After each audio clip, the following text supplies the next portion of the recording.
اقرأ باسم ربك الذي خلق. Endi qardaşlarım, biz sizni bilan bir kishi to'g'rida so'zlashgan edik. U kishi o'z xotinini tilnab, atisin idan chiqarmoqchi bo'ldi. Endi chiqargan vaqtda izgilik qilam deb aytdi, atima bir adyal ustuna qoplarga bering deb kelgan edi atisine. Shul vaqtda balasi kelib, atim davatiga shul adyalning yartisig'ini bir tuga aytanisha bo'lim. Seni qartayg'ach senga ikkinchi yartisini beraman deb aytdi. Mana bugungi kunda biz ko'p siylaymiz, aniyatini hurmatlarga kerak deb. Lekin har bir kishi nechik aniyatini hurmatlarga o'zincha anglaydi. Abid bunda da bilim kerak. Nendek amal qilmaysan?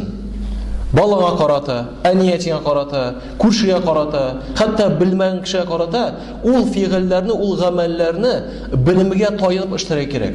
Chunki albatta siz bilasiz, Alloh subhanahu va taolo eng birinchi oyatlarni Iqro bismi robbikallazi xalaq dedi. O'qi, seni yaratgan Robbing ismi bilan o'qi deydi. Bilimdan boshlanadi har bir amal. Bunda da bu kishi, bu yigit o'zincha atisini hurmatlarga bo'ldi. Ham adiyal bermoqchi bo'ldi. Bu hurmat tugul. Peygamber Muhammed sallallahu aleyhi ve sellem bir hadisinde aytadi. Oşıqtıra turgan günahı, yani günahlar için cezasını oşıqtıra turgan ameller arasında ul aniyetini hürmetlemeu. Yani eğer de aniyetiga dürüst hürmet bermesen, Allah subhanahu ve taala ham tövbe kılmasan, Allah subhanahu ve taala cezasını bu dünyada bererge mümkün. Bu dünyadan başlarga mümkün ul ceza. Şuna göre bunda bir ihtibarlı bo'lsa kerak. Albatta biz ko'p shaqlarda ahiret turida bekdagi bitini anglab bitirmaymizdir, qay bir shaqlarda. Lekin bu dunyo deysan, endi bosh ishlay boshlaydi. Qardoshlarım, aniyatini hurmatlamau, mana bu dunyodan boshlab jazo bo'larga mumkin. G'azab bu dunyoda boshlarga mumkin. Shuna ko'ra biz bunlarga ig'tibor bergachiymiz. Albatta endi Allohga iymon keltirgan bandalar qiyomat kun turida tag'in da ko'proq o'ylarga tegishlar. Siz onu bilasiz, bir g'alim qabr turida so'z borganda yiliydir. Qiyomat kun turida borganda bir da yosh chiqmaydir. Shul vaqtda so'rov berdilar. Ni uchun shulay degach? Chunki de qabrga yetkach, mana qabrda nechik boshlana, shulay davomli bo'ladi endi u. Qabrga lagib, agarda igilikli yaxshi xalgalaksan, demak Alloh bersa davomida shulay bo'lacak. Lekin agarda qabrga lagib g'azab bo'lsa, shul vaqtda nechik kelajakda, nechik qiyomatda bo'la sen bila olmaysan hali. Balki g'azabi bitir, balki u g'azab davom etardi. Shuna ko'ra bunda da qardoshlar biz buning turida o'ylarga, fikrlarga tegishmiz. Agarda aniyatini hurmatlamoq uchun bu dunyoda jazosi boshlandi ekan, Alloh saqlasin, tavbalar qilib Allohdan g'afur so'ramoqcha qolsak, qiyomat kuni uning davomida bo'larga mumkin. Allah saqlasin. Chunki aniyatini hurmatlamoq u zo'r gunohlardan. Bu kichkina gunoh tugul, bu o'yinchiq tugul. Bu zo'r gunoh. Ali Allohdan nasrab bo'lmay. Agarda kishi xamr ichdi, aroq ichdi masalan, zina qildi ekan, u munda to'g'ridan Allohdan g'afur so'rachish. Boshqa munda bir kishiga da u murojaat etmaydi. Aniyati bilan, ali aniyatidan g'afur so'rar kerak. Allohdan g'afur so'rar kerak. Shuna ko'ra albatta biz Allohga to'li ma'noda rahmat ayta olmaymiz. Lekin qardoshlar, biz Allohning rizoligini olamiz bu dunyoda. Nishik? Va bil validayni ihsana. Aniyatingizga qarata igilikli bo'ling'iz. G'adrli tugul, sen menga, men senga tugul. Igilikli, ustama, ihsana degan so'z, ihsan ul Alloh subhanahu va taolo sen Allohni ko'rgan shekilli ibodat qilu, yeysa Alloh bo'ldira olmasan, Alloh seni ko'ruvni isga tushirib, shulay ibodat qilu. Bunda da ani bilan ati bilan muomalada bo'lganda, sen Allohni ko'rgan shekilli Alloh bilan oratizi. Agar Alloh bo'ldira olmasan, Alloh seni ko'ruvni isga tushirib, Alloh bilan siylash, Allohni hurmatla, Alloh bilan iyilik qil, Allohga qarata. Ham bir g'anim anglata. İhsan degan so'z namında nindi ma'noda keladi? Eng birinchisi qardoshlarım, ul Allohga ashuli, yovuz, noshor ko'rinish bilan qaramau. Andi ko'zlar bilan, andi yuzlar bilan qaramau. Bizda bet qo'yber shaqlarda yoshlar o'zini aqlli deb sanab, әниятисенә яман йөзе белән карап утыра. Мин беләм, сез белмәдегез, семья булай тегеләй. Безнең андый хакыбыз юк, кардәшләрем. Без әле генә бит 2 тамчы судан әнидән чыктык түгелме соң? Ничек соң без әниятигә явыз караш белән, начар йөзләр белән, ачулы күзләр белән карый алабыз? Безнең андый хакыбыз юк. Кем без? Без кем булдык? Без бер кем, кардәшләрем? Әгәр дә әниятине хөрмәтләмәсәң, Аллаһ та түбән сетәрә мөмкин. Икенче, кардәшләрем, үзеңнең тавышыңны әнияти тавышынан күтәрмәү. Бу да, кардәшләрем, хөрмәттән. Кычкырма әниятиңә. Тавышыңны күтәрмә, ишетмиләр дип. Бер вакытны бер салих кеше әнисе ишетсен дип тавышын күтәргән иде. Шул вакытта тәүбәсен дә кылды. Шул вакытта да әнисе ишетми дип шулай ниткән иде. Тавышын күтәргән иде. Шунда да, кардәшләрем, үз гаибен сизде. Шуңа күрә син кычкырма, син барып шакыр. Тавышны күтәрмә. Менә шундый муамаләдә әнияти белән булырга кирәк. Өченче, кардәшләрем, сөйләшкәндә аларга сүз бирү, аларның сүзләрен бүлмәү. Һәм шул вакытта бер галим искә килеп төшә. Бер галим әнисе белән ашамаган иде икән.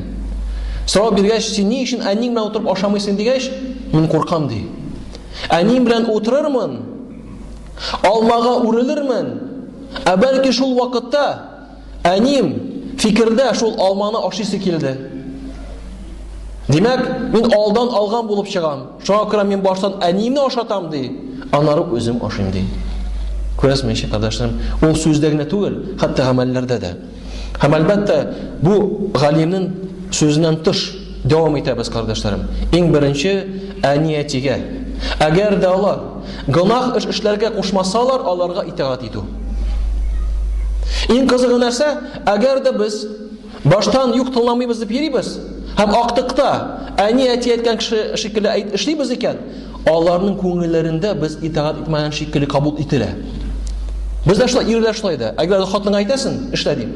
Әгәр дә шул секундта ярый матурым эшлим дип әйтмәсә, барып эшләмәсә, без үз характерын күрсәтеп ирсә, ахырда без әйткән шикелле эшләсә дә, безнең йөрәкләребездә хатыннарыбыз итаат итмәде дигән хис килеп чыга. Шуңа күрә әни әйттеме шул секундта, ярый әним, ярый син. Армияда шикелле. Приказ исполняется, потом обсуждается. Приказ бирәләр, эшлисен, аннары инде фикерлисен. Чөнки бу әниятиң. Дәвамда, кардәшләрем, әлбәттә, бездә яшьләребез бүгенге көндә күп чакларда әниятисен бер-берсенә калдырмакчы булалар. Таджикистан, Үзбекистан, Гарап илләрендә, кардәшләрем, әниятине үзендә калдырыр өчен судлашалар. Бездә киресенчә калдырыр өчен судлашырга әзер. Әгәр дә әниятин картайды икән, һәм алар синең белән, бу, кардәшләрем, җәннәткә керергә бик зур гамәл. Димәк, Аллаһ субханаһу ва тааля безгә фурсат бирде. Ул әниятимне тәрбияләп, карт чакта җәннәткә керергә. Пәйгамбер Мөхәммәд саллаллаһу алейһи ва саллям бик каташуланган иде. Кемдә үз әниятисен картайган ишракта табып, анарда булып, җәннәткә кермәсә ди, бурыны песокта булсын, җирдә булсын ди, шул вакытта шул дәрәҗәдә ачуланды. Ул фурсат, кардәшләрем, әниятиң исән икән, димәк, ул сиңа җәннәткә керергә, гамәл кылып, ул сиңа бик зур фурсат. Шуның турында, кардәшләрем, онытмаска кирәк. Әгәр дә әниятиң килде икән, сиңа сөйлиләр, насихат итәләр, беләм инде, картаялар, ылгаялар, тырышалар безгә киңәш бирергә, кайбер чакларда яртыша сәгать сөйләп утыралар. Шунда сабыр ит инде. Онытма, син бала чакта булганда, алар синең һәрбер сүзеңне көтеп, һәрбер сүзеңә шатланалар ие. Шуның турында онытма. Шуңа күрә моның турында уйласак, кардәшләрем, ярты сәгатьтә, бер сәгатьтә тыңлап утырасың. Бер кая китмисең. Ашау, урын тору, кардәшләрем. Ул шулай ук балалар өстендә. Аларда пенсия бар дип, ул дөрес түгел. Кардәшләрем, бүген көндә пенсия нәрсә җитә? Пенсия бер-ике тапкыр кибеткә барып кайтырга җитә. Шуңа күрә ул пенсиялар җитми. Барыбер әнияти кеше, әгәр дә баласы булдыра ала икән, бу көндә төрле хәлләр була әлбәттә. Ләкин әниятине яшәү җире ягыннан, ашау, киенү ягыннан, ул балалар өстендә, кардәшләрем, ул безләр өстендә. Без аларны карарга тиешбез. Әгәр дә без алай булсак, киләчәктә безнең балалар да алай безгә булалар дигән өмет бар. Шуңа күрә кардәшләр, монларга бик зур игътибар бирергә тиешбез. Бүгенге көндә ул таралган шундый нәрсә. Баласы китә дә аерым яши, әтисе үзе, әнисе үзе, ул үзен карап йөри. Малы булса да бер тиң дә әниятисенә бирми, имештер минеке. Кая синеке булды соң ул? Син Аллаһ Тәгалә аны вакытлы чагына бирде. Һәм әниятең бар икән, аларга масраф ит.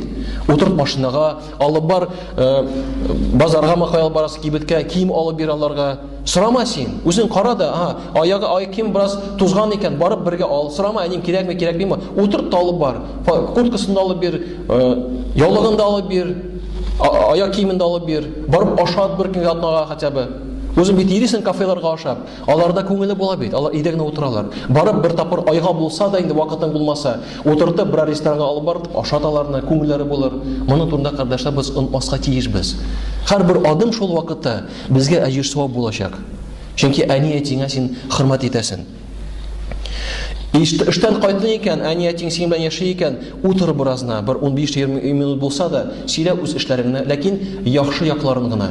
Начар якларын сөйләсәң, алар кайгырып утыралар. Яхшы якларына сөйлә. Аларга кызык, көне буе сине алар көттәр. Алар әлбәттә әйтмәсләр сиңа, чөнки алар беләләр, улым мәшгуль, улым эшли тырыша, ләкин шул ук вакытта бер 15-20 минут тап инде бер көн саен.